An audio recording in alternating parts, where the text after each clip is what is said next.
ನಾವೇನೇನು ಕಾಂಗ್ರೆಸ್ ಪಕ್ಷದವರು ಅವ್ರು ಕಾಂಗ್ರೆಸ್ ಪಕ್ಷಕ್ಕೆ ಸೇರ್ಯಾರ, ಅವರು ಮಂತ್ರಿಗಳಾಗ್ಯಾರ. ನಾವು ಅವ್ರಿಗೆ ಅಭಿನಂದನೆಗಳು ಸಲ್ಲಿಸ್ತೀವಿ. ಅವ್ರಿಗೆ ಅಷ್ಟೇ ಯಾಕೆ ಹೊಸದಾಗಿ ಯಾರ್ಯಾರು ಮಂತ್ರಿಗಳಾಗ್ಯಾರ ಎಲ್ಲರಿಗೂ ಹಾರ್ದಿಕ ಅಭಿನಂದನೆಗಳು ಸಲ್ಲಿಸ್ತೀವಿ. ಒಳ್ಳೇದಾಗಲಿ, ರಾಜ್ಯದ ಜನಕ್ಕೆ ಒಳ್ಳೇದು ಕೆಲಸ ಮಾಡಲಿ ಅಂತ ಹೇಳ್ಬಿಟ್ಟು ಹಾರೈಸ್ತೀವಿ ಅಷ್ಟೇ. ಮುಂಚಿತವಾಗಿ ಅವ್ರು ಬಿಜೆಪಿಯಲ್ಲಿ ಹೌದು ಇದ್ರು. ಕಾಂಗ್ರೆಸ್ ಹೌದು. ನಿನ್ನೆ ಒಂದು ಸಂದರ್ಶನದಲ್ಲಿ ಹೇಳ್ತಾರೆ, ಇಲ್ಲ ಇದು ನನ್ನ ವಿರೋಧಿಗಳಿಗೆ ನಾನು ಕೊಡ್ತಾ ಇರೋದು ಉತ್ತರ ಅಂತಂದು ನೇರವಾಗಿ ಹೇಳ್ತಾ ಇದ್ದಾರೆ. ನನಗನ್ಸಿದ ಮಟ್ಟಿಗೆ ಅವರು ವಿರೋಧಿಗಳಿಗೆ ಕೊಡ್ತಾ ಇರುವಂತ ಉತ್ತರ ಅಂದ್ರೆ ಬಿಜೆಪಿ ಅವರಿಗೆ ಕೊಟ್ಟಿರ್ಲಿಕ್ಕಿಲ್ಲ. ಅವ್ರಿಗೆ ಸಾಕಷ್ಟು ಕಾಂಗ್ರೆಸ್ನಲ್ಲೇ ಅಲ್ಲೇ ಬೆಳಗಾವಿ ಜಿಲ್ಲೆಯಲ್ಲಿ ಸಾಕಷ್ಟು ತಿಕ್ಕಾಟಗಳದಾವ, ಅವ್ರಿಗೆ ಉತ್ತರ ಕೊಟ್ಟಿದ್ದಾರೆ ಅಂತ ನನ್ನ ಅನಿಸಿಕೆ. ಇಂಡಿ ಮತಕ್ಷೇತ್ರ ಶಾಸಕರು ನಿನ್ನೆ ಸ್ಪೀಕರ್ ಹತ್ರ ಹೋಗಿ ರಾಜೀನಾಮೆ ಕೊಟ್ಟಿರುವಂಥದ್ದನ್ನು ನಾನು ಮಾಧ್ಯಮದಲ್ಲಿ ನೋಡಿದೆ. ಬಟ್ ನನಗೆ ಒಂದು ವಿಷಯ ಬಹಳ ವಿಚಿತ್ರ ಅನಿಸಿದೆ. ಶಾಸಕರು ಹೇಳ್ತಾರೆ, ಕಳೆದ 30 ವರ್ಷಗಳಿಂದ 5-6 ಸತಿ ನಾನು ಕಾಂಗ್ರೆಸ್ ಪಕ್ಷದಲ್ಲಿ ಆರಿಸಿ ಬಂದಿದ್ದೀನಿ, ಜನಪ್ರತಿನಿಧಿಯಾಗಿದ್ದೀನಿ, ಕಾಂಗ್ರೆಸ್ ಪಕ್ಷ ನನ್ನ ತಾಯಿ ಇದ್ದಂಗೆ ಅಂತೇಳಿ ಹಲವಾರು ಸಂದರ್ಭದಲ್ಲಿ ಹೇಳ್ತಾರೆ. ಇವತ್ತು ಸಡನ್ ಆಗಿ ಅವರಿಗೆ ಮಂತ್ರಿ ಸ್ಥಾನ ಸಿಕ್ಕಿಲ್ಲ ಅಂದ ತಕ್ಷಣ ಹೋಗಿ ರಾಜೀನಾಮೆ ಕೊಡ್ತಾರೆ. ಕ್ಷೇತ್ರದ ಜನ ಇವರಿಗೆ ಶಾಸಕರಾಗ್ಬಿಟ್ಟು ಕ್ಷೇತ್ರದ ಕೆಲಸ ಮಾಡಲಿ ಅಂತ ಹೇಳ್ಬಿಟ್ಟು ಇವ್ರಿಗೆ ಅವಕಾಶ ಕೊಟ್ಟಾರ.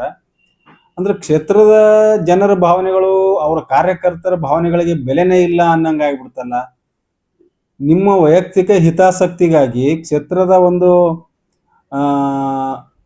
ಜನರ ಭಾವನೆ, ಯಾಕಂದ್ರೆ ನಿಮ್ಮನ್ನು ಶಾಸಕರು ಮಾಡ್ಯಾರ, ಅವ್ರಿಗೆ ನೀವು ಮೋಸ ಮಾಡ್ದಂಗೆ ಆಗ್ತದೆ. ಯಾವ ಪಕ್ಷಕ್ಕೆ ನೀವು ತಾಯಿ ಅಂತಿರೋ, ಯಾವ ಪಕ್ಷದಿಂದ ಇಷ್ಟೊಂದೆಲ್ಲ ಅಧಿಕಾರ ಅನುಭವಿಸಿದಿರೋ ಆ ಪಕ್ಷಕ್ಕೆ ಇವತ್ತು ನೀವು ಮೋಸ ಮಾಡಿ ಹೊರಗೆ ಹೋಗ್ತಾ ಇದ್ದೀರಿ.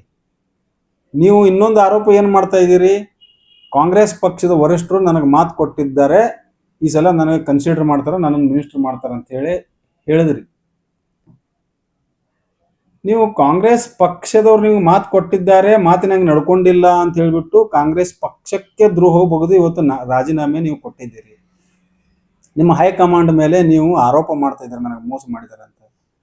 ನೀವು ಕ್ಷೇತ್ರದ ಜನಕ್ಕೆ ಎಷ್ಟು ಸತಿ ಆಶ್ವಾಸಗಳನ್ನು ಕೊಟ್ಟಿದ್ದೀರಿ? ನಿಮ್ಮ ಸಲುವಾಗಿ ನಿಂತಿರುವಂತ ಹಲವಾರು ಕಾಂಗ್ರೆಸ್ ಕಾರ್ಯಕರ್ತರು ನಮಗೆ ದಿನಾಲೂ ಫೋನ್ ಮಾಡ್ತಾರೆ, ಅವ್ರಿಗೆ ಎಷ್ಟು ಆಶ್ವಾಸನೆ ಕೊಟ್ಟಿರಿ? ನೀವು 2023 ಚುನಾವಣೆಯಲ್ಲಿ ಈ ಬಾರಿ ನಾನು ಇಂಡಿ ಇಂಡಿಯನ್ನ ಜಿಲ್ಲಾ ಕೇಂದ್ರವನ್ನಾಗಿ ಮಾಡದೇ ಇದ್ರೆ ನಾನು ರಾಜಕೀಯ ನಿವೃತ್ತಿ ಹೊಂದಿರ್ತೀನಿ ಅಂತ ಹೇಳಿರಿ.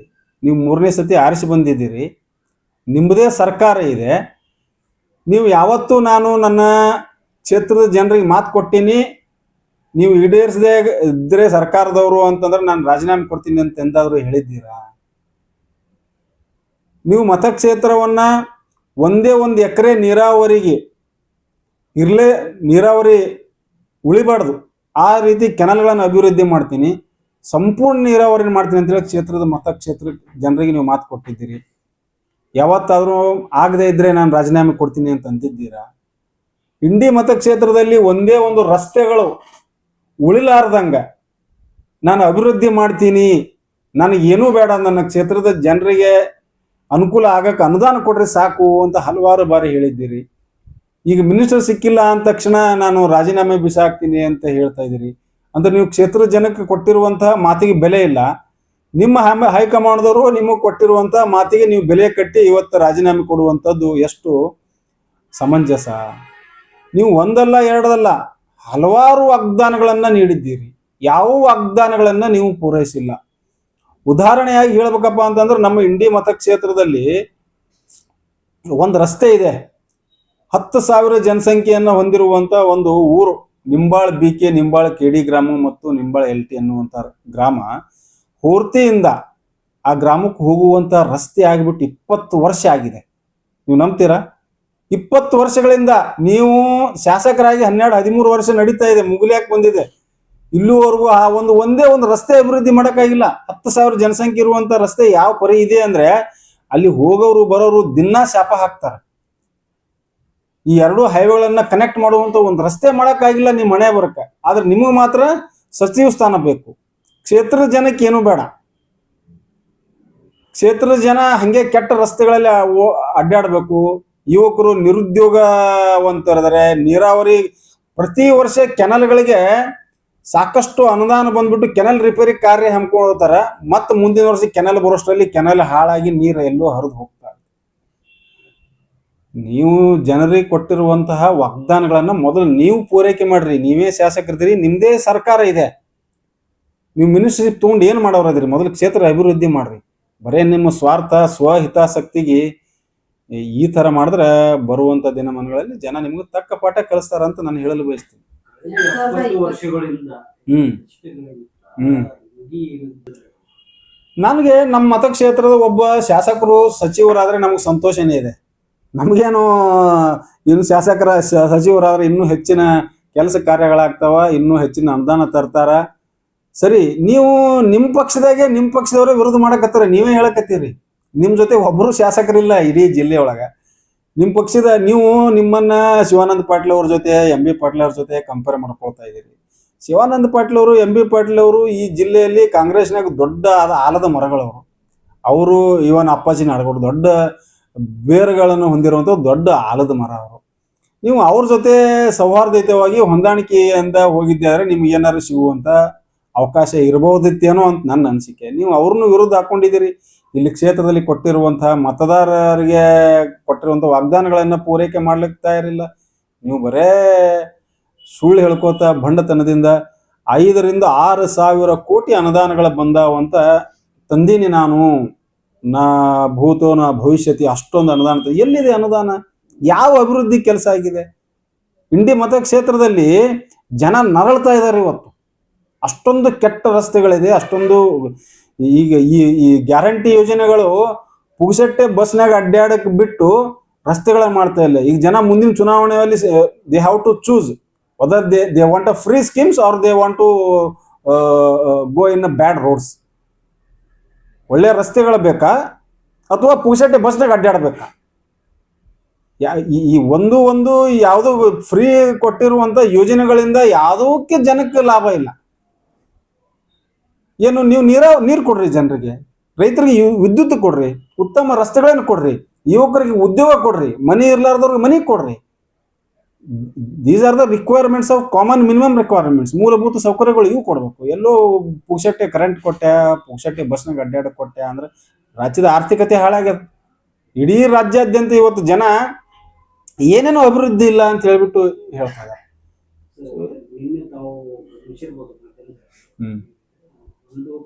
ಇಲ್ಲ, ನಾವು ಹೇಳುದು ಬೇಡ, ನೀವು ಹೇಳುದು ಬೇಡ. ನಿಮ್ಮ ಯಾರೋ ಪತ್ರಕರ್ತರು war declared against MB Patil 2028ಕ್ಕೆ ನಾನಾರೇ ಇರ್ಬೇಕು ಅವರೇ ಇರ್ಬೇಕು ಅಂತ ಹೇಳಿ.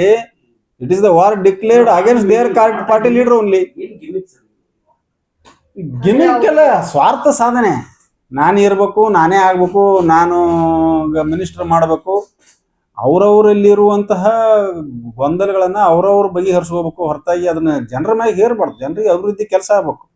ನಮ್ಮ ಮತಕ್ಷೇತ್ರದಲ್ಲಿ ಎಷ್ಟು ಹಿಂದುಳಿದಿದೆ ಅನ್ನೋದು ನೀವು ಇಮ್ಯಾಜಿನ್ ಮಾಡೋಕ್ಕಾಗಲ್ಲ. ಈಗ ಹೊಳೆಗೆ ನೀರು ಬಂದೈತಿ, ಅದು ಇನ್ನೂ ಹೆಚ್ಚಿಗೆ ಏರಿದ್ರೆ ಊರಾಗ ಹೋಗ್ತೈತಿ.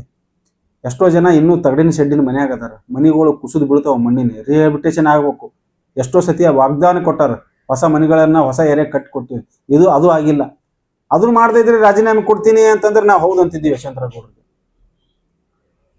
ನಾನು ಇಂಡಿಗೆ ಜಿಲ್ಲಾ ಕೇಂದ್ರ ಮಾಡದೇ ಇದ್ರೆ ನಾನು ರಾಜೀನಾಮೆ ಕೊಡ್ತೀನಿ ಅಂದ್ರೆ ಹೌದು ನಾವು ಶಬಾಷ್ ಅಂತಿದ್ದೀವಿ. ಅದೆಲ್ಲ ಬಿಟ್ಟಾರ. ಜನರಿಗೆ ಕೊಟ್ಟಿರುವಂತ ವಾಗ್ದಾನಗಳನ್ನ ಮರ್ತು ಬಿಟ್ಟು ಈಗ ಸರ್ಕಾರ ಅವರು ಹೈಕಮಾಂಡ್ ಕೊಟ್ಟಿರುವಂತ ವಾಗ್ದಾನಕ್ಕ ಇವ್ರು ಆರೋಪ ಮಾಡಿ ಇವತ್ತು ರಾಜೀನಾಮೆ ಕೊಟ್ಟು ಬಂದಾರ. 100% ಶೂನ್ಯ. ಏನೂ ಇಲ್ಲ. ಯಾವ್ದು ಇದ್ರಾಗ ಫಂಡ್ ಅಂತ ಹೇಳ್ಕರಿ ತಂದು ಬರೇ ಭೂಮಿ ಪೂಜೆ ಮಾಡಕತ್ತಾರ. ಯಾವ್ದು ಆ ಲ್ಯಾಂಡ್ ಆರ್ಮಿ ಒಳಗ. ಆ ಲ್ಯಾಂಡ್ ಆರ್ಮಿ ಕತಿ ಎಲ್ಲರಿಗೂ ಗೊತ್ತು. ಅದು ಟೆಂಡರ್ ಆಗಂಗಿಲ್ಲ. ಆ ಬರೇ ಭೂಮಿ ಪೂಜೆ ಮಾಡ್ಕೋತ ಹೊಂಟು ಬಿಟ್ಟಾರ. ಇಲ್ಲಿ ಒಂದು ಕೆಲಸ ಇಲ್ಲ, ಒಂದು ಅಭಿವೃದ್ಧಿ ಇಲ್ಲ. ಇಂಡಿಯಾಗ ಒಂದು ಯಾವ್ದೋ ದೊಡ್ಡದು ಸೂಪರ್ ಮಾರ್ಕೆಟ್ ಕಟ್ಟಾರ. ಆ ಸೂಪರ್ ಮಾರ್ಕೆಟ್ ಇವತ್ತು ಹಂದಿ ಏನೋ ಬಾವಲಿಗಳು ಹಾರಾಡಕತ್ತಾವ. ಅದು ಓಪನ್ ಮಾಡಕ್ಕಾಗಲ್ಲ. ಇಲ್ಲ ಸರ್, ನಾನು ಪ್ರಮಾಣ ಮಾಡಿ ಹೇಳ್ತೀನಿ, ನಮಗೂ ಹೊಟ್ಟೆ ಉರಿತದೆ. ನಮ್ಮ ಮತಕ್ಷೇತ್ರದ್ದು ಇವತ್ತು ಇಷ್ಟು ಪರಿಸ್ಥಿತಿ ಕೆಟ್ಟದಾಗಿದೆ ಅಂದ್ರೆ ನಮ್ಗೆ ಹೊಟ್ಟೆ ಉರಿತದೆ. ಈ ಸದ್ಯಕ್ಕೆ ಬರಗಾಲ ಐತಿ. ನಾನು 100 ಅಥರ್ಗ, ಇಲ್ಲಿವರೆಗೂ ಮಳೆ ಆಗಿಲ್ಲ, ಬಿತ್ತನೆ ಆಗಿಲ್ಲ. ಅಟ್ಲೀಸ್ಟ್ ಮಾಡ ಬಿತ್ತನೆ ಆದ್ರೂ ಮಾಡ್ಬೇಕು, ರೈತರಿಗೆ ಪರಿಹಾರದು ಕೊಡ್ಬೇಕು. ಇನ್ನೂ ತೊಗರಿ ಬಿತ್ತಿಲ್ಲ, ಇನ್ನೂ ನಮ್ಮ ಮೇನ್ ಬೆಳೆನೇ ತೊಗರಿ, ಇನ್ನೂ ತೊಗರಿ ಬಿತ್ತಿಲ್ಲ. ಈಗ ಸಡನ್ ಆಗಿ ಆ ಕಡೆ ಭೀಮಾ ನದಿಗೆ ನೀರು ಏರಕತ್ತೈತಿ, ಈ ಕಡೆ ಮಳೆ ಇಲ್ಲ, ಆ ಕಡೆ ಫ್ಲಡ್ ಅನಾವೃಷ್ಟಿ. ಇದಕ್ಕೆ ಬಂದ್ಬಿಟ್ಟು ಸ್ಪಂದನೆ ಮಾಡಿಬಿಟ್ಟು ಬೆಂಗಳೂರಿಗೆ ಸಾವಿರಾರು ಜನ ಕರ್ಕೊಂಡು ಹೋಗ್ಬಿಟ್ಟು ಅಲ್ಲಿ ಪ್ರತಿಭಟನೆ ಮಾಡ್ತಾರೆ. ಬೆಂಗಳೂರಿಗೆ ಇದೇ ಜನರಿಗೆ ಕರ್ಕೊಂಡು ಹೋಗ್ಬಿಟ್ಟು ನಮ್ಮ ಕ್ಷೇತ್ರಕ್ಕೆ ಅನುದಾನ ಕೊಡ್ರಿ ಅಂತ ಪ್ರತಿಭಟನೆ ಮಾಡ್ರಿ ಶಾಸಕರೇ. ನಮ್ಮ ಕ್ಷೇತ್ರ ರಸ್ತೆಗಳಿಲ್ಲ, ನನಗೆ ಅನುದಾನ ಕೊಡ್ರಿ ಅಂತ ಪ್ರತಿಭಟನೆ ಮಾಡ್ರಿ. ನಾ ಜಿಲ್ಲಾ ಕೇಂದ್ರ ಮಾಡ್ತೀನಿ ಅಂತೇಳಿ ಶಾಸಕ ಆಗಿನಿ, ಜಿಲ್ಲಾ ಕೇಂದ್ರ ಮಾಡ್ರಿ ಅಂತ ಪ್ರತಿಭಟನೆ ಮಾಡ್ರಿ, ರಾಜೀನಾಮೆ ಕೊಡ್ತೀನಿ ಅಂತ ಅವ್ರಿಗೆ ಎದುರಿಸ್ರಿ. ಇವೆಲ್ಲ ಬುಟಾಟಿಕೆ. These are all the dramas they are doing. ಸುಮ್ಮನೆ ಹೋಗುದು, ಬ್ಲ್ಯಾಕ್ ಮೇಲ್ ಮಾಡೋದು. ಈಗ ಏನಾರ ತಗೋಬೇಕಲ್ಲ, ಸರ್ಕಾರದಿಂದ ಆಗೈತಿ, ನಾವು ಏನಾರ ಬ್ಲ್ಯಾಕ್ ಮೇಲ್ ಮಾಡಲಿಲ್ಲ ಅಂತ ನನಗೇನು ಮಾಡಂಗಿಲ್ಲ ಅಂತ ಹೇಳ್ಬಿಟ್ಟು ಬ್ಲ್ಯಾಕ್ ಮೇಲ್ ಮಾಡೋಕೆ ತಂತ್ರ ಭಾಗವಾಗಿ ಈ ಒಂದು ರಾಜೀನಾಮೆ ಇದೇನು ಪ್ರಹಸನ ನಾಟಕ ಇದು. ಮತ್ತೇನೋ ಹೈಕಮಾಂಡ್ದವ್ರು ಹೇಳ್ತಾರೆ, ಕನ್ವಿನ್ಸ್ ಮಾಡ್ತಾರೆ, ನಾಳೆ ಬರ್ತಾರೆ ಬಂದ್ಬಿಟ್ಟು ಇಲ್ಲ ನನ್ನ ಹೈಕಮಾಂಡ್ದವ್ರು ಅದನ್ನ ಮಾಡ್ತೀನಿ ಅಂತ ಹೇಳ್ಬಿಟ್ಟು ಹೊಸ ಸ್ಟೋರಿ ತೊಗೊಂಬಂದ್ಬಿಟ್ಟು ನೀವೇನಾದ್ರೆ ನಿಜವಾಗಿಯೂ ಜನರ ಪರ ಕಾಳಜಿ ವಹಿಸಿ ನೀವು ಜನರನ್ನ ಅತಂತ್ರ ಮಾಡಬೇಡ್ರಿ. ಇನ್ನೂ 2 ವರ್ಷ ಅವಧಿ ಅದ, ಚಲೋ ಕೆಲಸ ಮಾಡ್ರಿ. I am the happiest person if he's resigns. I am going to contest next election. ನನಗೆ ಅದು ಬೇಡ ಆಗ್ಯದ. ಯಾಕೆ ಬೇಡ ಆಗ್ಯದ ಅಂದ್ರೆ 2 ವರ್ಷ ಸರ್ಕಾರ ನಿಮ್ದಿದೆ, ನೀವು ಶಾಸಕರಿದ್ರಿ, ಕ್ಷೇತ್ರದ ಜನ ಕೆಲಸ ಮಾಡ್ರಿ. ಇನ್ನೂ 2 ವರ್ಷ ಇದ್ರೊಳಗೆ ಅಧಿಕಾರದ ಆಸೆಗಾಗಿ ನೀವು ಬ್ಲ್ಯಾಕ್ ಮೇಲ್ ಮಾಡಿ ಅದನ್ನೂ ಹಾಳು ಮಾಡುವಂತ ಕೆಲಸ ನೀವು ಮಾಡಬೇಡ್ರಿ ಅಂತ ನಮ್ದು. ಡಿಸೆಂಬರ್ ಬಂದ್ಬಿಟ್ಟು ಕಾರ್ಯಕ್ರಮ ಮಾಡಿದ್ರು ಇಂಡಿಯಲ್ಲಿ. ಕಾರ್ಯಕ್ರಮ ಮಾಡ್ಯಾರ, ಮಾಡಿದ್ರು. ಎಲ್ಲಿ ಐತಿ? ನನಗೆ ಒಂದೇ ಒಂದು ಕೆಲಸ ಆಗಿದ್ದು ತೋರಿಸ್ರಿ ಬರೇ ನೀವು ಇಂಡಿ ಒಳಗೆ. ಒಂದೇ ಒಂದು ಕೆಲಸ ಆಗಿದ್ದು ತೋರಿಸ್ರಿ. ನೀವು 2-3 ಸಾವಿರ ಕೋಟಿ ಇಲ್ಲ, ಅವ್ರು ಹೇಳೋದು 6,000 ಕೋಟಿ. ನಾ ಅದೇ ಹೇಳಕತ್ತಿದ್ದೆ ಒಂದು example. What I have quoted is a simple example that Horti Nimbal road is pending since 20 years. That road has happened in during when the Baloli constituency was there, reserve constituency. That time that road has happened. After that, so many times road was repaired only, and next month it has got destroyed. ಇವಾಗ sir ಅದೇ ಹೇಳ್ತಿದ್ದೀನಲ್ಲ, ಜನರಿಗೆ ನಿಮ್ಗೆ ಶಾಸಕರು ಮಾಡ್ಲಿಕ್ಕೆ ಜನ ಅವಕಾಶ ಕೊಟ್ಟಿದ್ದಾರೆ. ಜನರಿಗೆ ಕೊಟ್ಟಿರುವಂತ ವಾಗ್ದಾಳಗಳನ್ನ ಈಡೇರ್ದಿದ್ರೆ ನಾನು ರಾಜೀನಾಮೆ ಕೊಡ್ತೀನಿ ಅಂತ ಹೇಳಿ ಶಾಸಕರು ನಾವು ಶಬಾಷ್ ಅಂತೀವಿ.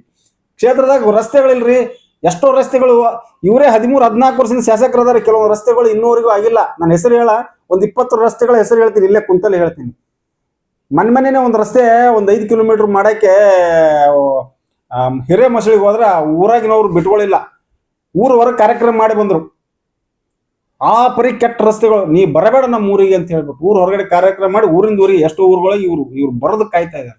ಎಲ್ಲಿ ಅದಾರ? ಕ್ಷೇತ್ರದಾಗ ಅದಾರ ಶಾಸಕರು? ಕ್ಷೇತ್ರದಾಗೂ ಇಲ್ಲ ಅವ್ರಿಗೆ ಇತ್ತಿತ್ತಲಾಗಿ.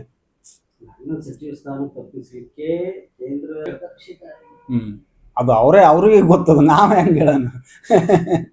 ತಪ್ಪಿಸಿದವರು ಅವರು ಇದ್ರೆ, ತಪ್ಪಿಸ್ಕೊಂಡ್ರು ಇವ್ರು ಅದಾರ, ಅವರೇ ಕ್ಲಾರಿಟಿ ಕೊಟ್ಟಾರ. Why should I talk about it? ಅವ್ರನ್ನ ಈ ಪ್ರಶ್ನೆಯನ್ನ ನೀವು ಇಂಡಿ ಮತಕ್ಷೇತ್ರದ ಶಾಸಕರಿಗೆ ಕೇಳ್ಬೇಕು. ಅವ್ರು ಹೊಸ ಪಕ್ಷ ಮಾಡ್ತಾರೋ ಅಥವಾ ಈ ಡ್ರಾಮಾ ಇದನ್ನ ಇವತ್ತು ನಾಳೆ ಹೊರಗೆ ಬಂದು ಇಲ್ಲ ನಾನು ರಾಜೀನಾಮೆಯನ್ನ ವಾಪಸ್ ತಗೊಂಡೀನಿ, ನನ್ನ ವರಿಷ್ಠರು ನನ್ನ ಮತಕ್ಷೇತ್ರ ಏನೋ ಹಂಗೆ ಹಿಂಗೆ ಮಾಡ್ತಾರ, ನನಗೆ ಮುಂದೆ ಮಾಡ್ತೀನಿ ಅಂದಾರ ಅಂತ ಹೇಳ್ಬಿಟ್ಟು ಈ ಬಂದು ಹೊಸ ಡ್ರಾಮಾ ಮಾಡ್ತಾರೋ, ಇದನ್ನ ನೀವು ಇಂಡಿ ಮತಕ್ಷೇತ್ರ ಶಾಸಕರಿಗೆ ಹೇಳ್ಬೇಕು. ನಾನು ಹೆಂಗೆ ಹೇಳಕ್ ಸಾಧ್ಯ? ಅವರು ಮತ್ತು MB ಪಾಟೀಲ್ರ ವಾರ ಅಂತೂ ಡಿಕ್ಲೇರ್ ಆಗ್ಯದ ಅಂತ ಅವರೇ ಹೇಳ್ಯಾರ. ಮತ್ತೆ ಏನ್ ಮಾಡ್ತಾರೆ ಮುಂದೆ ನಾವು ಕಾಯ್ದು ನೋಡ್ತೀವಿ ಅಷ್ಟೇ. ಮಾಡ್ತಾ ಇದ್ದೀನಿ. ಈಗ ಅವರು ಇದಕ್ಕಾದ್ರೂ ಬದ್ಧತೆ ತೋರಿಸ್ಲಿ. ಅಟ್ಲೀಸ್ಟ್ ಜನರಿಗೆ ಬೇಕಾದಂತಹ, ಜನರಿಗೆ ಕೊಟ್ಟಿರುವಂತಹ ವಾಗ್ದಾನಗಳ ಬಗ್ಗೆ ಅವ್ರು ಎಂದೂ ರಾಜೀನಾಮೆ ಕೊಡ್ತೀನಿ ಅಂದಿಲ್ಲ. ನನಗೆ ಮಿನಿಸ್ಟರ್ಶಿಪ್ ತಪ್ಪಿಸಿದ್ದಕ್ಕೆ ನಾನು ರಾಜೀನಾಮೆ ಕೊಡ್ತೀನಿ, ನನ್ನ ಮಾತಿನಿಂದ ಹಿಂದೆ ಸರಂಗಿಲ್ಲ ಅಂದ್ರೆ ಹಂಗಾರೆ ನಡ್ಕೋರಿ ಹೋಗ್ರಿ, ನೀವು ಒಂದಂಗಾರೆ ನಡ್ಕೋರಿ. ಈಗ ಸರ್ ರಾಜ್ಯದಲ್ಲಿ ನೀಟ್ ಸಲುವಾಗಿ ದಿಲ್ಲಿಯಲ್ಲಿ ಎಷ್ಟು ದೊಡ್ಡ ಪ್ರಮಾಣದಲ್ಲಿ ಗಲಾಟೆ ಮಾಡಿದ್ರು ಅನ್ನೋದು ನಿಮಗೆಲ್ಲ ಗೊತ್ತಿದೆ. ಸೊ ಜನರ ವಿದ್ಯಾರ್ಥಿಗಳಿಗೆ ಆಗಿರುವಂತ ಅನ್ಯಾಯನ ಸ್ಪಂದಿಸಿ ಕೇಂದ್ರದಲ್ಲಿ ನಮ್ಮ ಪ್ರಧಾನಮಂತ್ರಿಗಳು ಧರ್ಮೇಂದ್ರ ಪ್ರಧಾನ್ ಶಿಕ್ಷಣ ಸಚಿವರನ್ನ ರಾಜೀನಾಮೆ ತಗೊಂಡ್ರು. ಆಯ್ತಾ, ಮುಗಿತಲ್ಲ. ಈಗ ಅದೇ ಘಟನೆಗಳು ಇಲ್ಲಿ ಹಿಂದೂ ಆಗ್ತಾ ಇದಾವೆ, ಇವತ್ತು ಆಗ್ತಾ ಇದಾವೆ. ಇದಕ್ಕೆ ಕರ್ನಾಟಕ ಕಾಂಗ್ರೆಸ್ದವ್ರು ಏನ್ ಹೇಳ್ತಾರೆ? ನಿಮ್ಮ ರಾಹುಲ್ ಗಾಂಧಿ ಅವರು ಅಲ್ಲಿ ಹೋಗಿ ದೊಡ್ಡ ಪ್ರತಿಭಟನೆ ಮಾಡೋರು ದಿಲ್ಲಿ ಜಂತರ್ ಮಂತರ್ನ್ಯಾಗ. ಇಲ್ಲಿ ನಿನ್ನೇನು ಆಗಿದೆ, ನೀವು ಹೇಳೋ ಪ್ರಕಾರ ಇಲ್ಲೇ ಪೊಲೀಸ್ ಎಕ್ಸಾಮ್ದಲ್ಲಿ ಆಗಿದೆ, KPSCಯಲ್ಲಿ ಹಗರಣಗಳಾಗಿದೆ, ಇಲ್ಲಿನೂ ಸಾಕಷ್ಟು ಬಾರಿ ಪೇಪರ್ಗಳು ಲೀಕ್ ಆಗಿದೆ. ಹಂಗಾರೆ ಇಲ್ಲಿನೂ ಕೂಡ ಮುಖ್ಯಮಂತ್ರಿಗಳು ರಾಜೀನಾಮೆ ಕೊಡ್ಬೇಕಲ್ಲ. ನೀವು ಒಂದು ನೀತಿ ಒಂದು ನಿಯತ್ತಿನಿಂದ ಹೋಗ್ಬೇಕು. ಒಂದು ದ್ವಂದ್ವ ನಿಲುವು ಅಲ್ಲೊಂದು ಬೇರೆ ಇಲ್ಲೊಂದು ಬೇರೆ ಅನ್ನುವಂಥದ್ದು ಎಷ್ಟರ ಮಟ್ಟಿಗೆ ಸರಿ? ಇಲ್ಲಿ ಆಗಿರುವಂತಹ ಪೇಪರ್ ಲೀಕಿಗೆ ಸಂಬಂಧಪಟ್ಟಂಗ ಏನು ಕ್ರಮ ಕೈಗೊಂಡಿರಿ? ನೀವು ಯಾರನ್ನ ಸಸ್ಪೆಂಡ್ ಮಾಡಿರಿ? ಅದಕ್ಕೆ ಜವಾಬ್ದಾರನ್ನ ಯಾರನ್ನಾಗಿ ಮಾಡಿದಿರಿ? ಮುಂದೆ ಆಗದೆ ಇರೋ ಹಾಗೆ ನೀವು ಏನು ಕ್ರಮ ಕೈಗೊಳ್ತೀರಿ ಅನ್ನೋದ್ರ ಬಗ್ಗೆ ಸರ್ಕಾರದವರು ಮುಖ್ಯಮಂತ್ರಿಗಳು ಸ್ಪಷ್ಟನೆ ಕೊಡ್ಬೇಕು. ಇವತ್ತು ಬಿಜೆಪಿಗಳು ವಿದ್ಯಾರ್ಥಿಗಳು ಏನಲ್ಲಿ ಎಕ್ಸಾಮ್ ನಡೀತಾ ಇದೆ ಅಲ್ಲಿ ಹೋಗಿ ಏನು ರಾಜಕೀಯ ಮಾಡ್ತಾ ಇದ್ದಾರೆ ಅನ್ನುವಂಥದ್ದು. ಅಂದ್ರೆ ಏನು ಕೆಪಿಸಿಸಿ ಹಗರಣ ಈಗ ಅಲ್ಲಿ ರಾಹುಲ್ ಗಾಂಧಿ ಅವರು ಮಾಡಿದ್ದು ಅವ್ರ ರೀತಿಯಲ್ಲಿ ಸರಿ. ಆದ್ರೆ ಇಲ್ಲಿ ಕೆಪಿಸಿಸಿ ಅಲ್ಲಿ ಆಗಿರ್ಬೋದು, ಇವತ್ತು ನಿನ್ನೆ PC ಎಕ್ಸಾಮ್ ನಡೀತಾ ಇರುವಂತಹ ಸ್ಥಳಕ್ಕೆ ಬಿಜುಗೌಡರವರು ಭೇಟಿ ನೀಡಿರುವಂತದ್ದು. ಅಲ್ಲಿ ಅವರು ಭೇಟಿ ಮೇಡಮ್, ಈಗ ಅವ್ರು ಮಾಡಿದ್ರೆ ಸರಿ, ಇದೇ ವಿಷಯ ಇಟ್ಕೊಂಡ್ಬಿಟ್ಟು ಬಿಜೆಪಿ ಅವರು ಮಾಡಿದ್ರೆ ರಾಜಕೀಯ ಅಂದ್ರೆ ಏನು? ವಿದ್ಯಾರ್ಥಿಗಳಿಗೆ ಆಗಿರುವಂತ ಅನ್ಯಾಯನ ಪ್ರತಿಭಟಿಸಿ ಕಾಂಗ್ರೆಸ್ನವರು ನಾವು ಮಾಡಿಯುವಂತ ದಿಲ್ಲಿಯಲ್ಲಿ ಹೇಳ್ತಾ ಇರ್ಬೇಕಾದ್ರೆ ಅದೇ ಪ್ರತಿಭಟನೆಯಲ್ಲಿ ಇಲ್ಲಿ ಬಿಜೆಪಿ ಅವರು ಕರ್ನಾಟಕದಲ್ಲಿ ಮಾಡಿದ್ರೆ ಅದೇ ಹಂಗೆ ರಾಜಕೀಯ ಆಗುತ್ತೆ? ಆಗಿರುವಂತ ಅನ್ಯಾಯ ಸರಿಪಡಿಸ್ಬೇಕು. ಎಷ್ಟೋ ನಿಮ್ಗೆ ಗೊತ್ತಾ, ಇದು 4,000 ಪೋಸ್ಟ್ಗಳಿದೆ. 4 ಲಕ್ಷನ 5 ಲಕ್ಷ ಮಂದಿ ಅಪ್ಲಿಕೇಶನ್ ಹಾಕಿದ್ದಾರೆ. ಆ ಜೀವನ ಪರ್ಯಂತ ಒಂದು ಪೊಲೀಸ್ ಆಗ್ಬೇಕು ಅಂತೇಳಿ ಕನಸು ಕಂಡಂತಹ ಅಭ್ಯರ್ಥಿಗಳಿಗೆ ಅನ್ಯಾಯ ಆದಾಗ ಧ್ವನಿ ಎತ್ತುವಂಥದ್ದು ಒಂದು ರಾಜಕೀಯ ಪಕ್ಷವಾಗಿ ಸಹಜ. ಅದನ್ನ ಮಾಡಲೇಬೇಕಾಗುತ್ತೆ. ಅದೇ ಹಂಗೆ ರಾಜಕೀಯ ಆಗುತ್ತೆ? ಅದು ಅವರು ವೃಥಾ ಆರೋಪ ಮಾಡ್ತಾ ಇದ್ದಾರೆ ಅಷ್ಟೇ.